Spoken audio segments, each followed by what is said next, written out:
Құрметті оқырмандар, менің арнама қош келіпсіздер.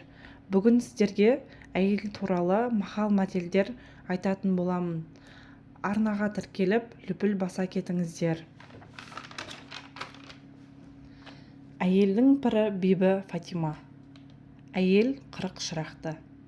Әйел үйдің қазығы. Әйел үйдің көркі, еркек түздің көркі.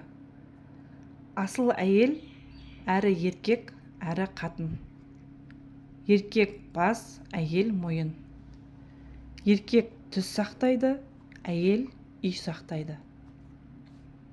Жақсы әйел теңі жоқ жолдас, түбі жоқ сырлас. Инабатты болса, әйел көрікті, өнегелі болса, бала көрікті. Жақсы әйел ырыс, жаман әйел ұрыс. Үйді 40 еркек толтыра алмайды, бір әйел толтыра алады. Ердің асылы күшінен білінеді, әйелдің асылы ісінен білінеді.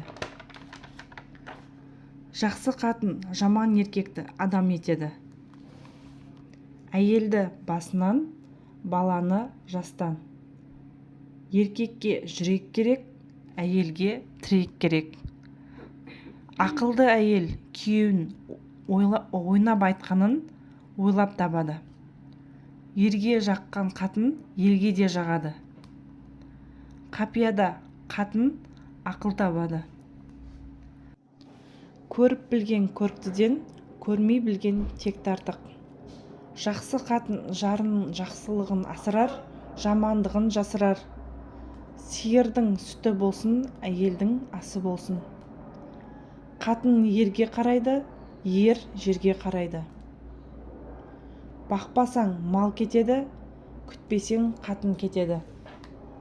Әйелінен ұялған баласыз өтеді. Ұлсыз қатын шүмекке тоймас. Қатын көп болса, шөмішті ит жалайды. Қылмысқан қатын қызыл көйлек киеді. Әйел өз қылығын білмей, еркектен өкпелейді. Салақ қатын үйінен сабақты ине табылмас.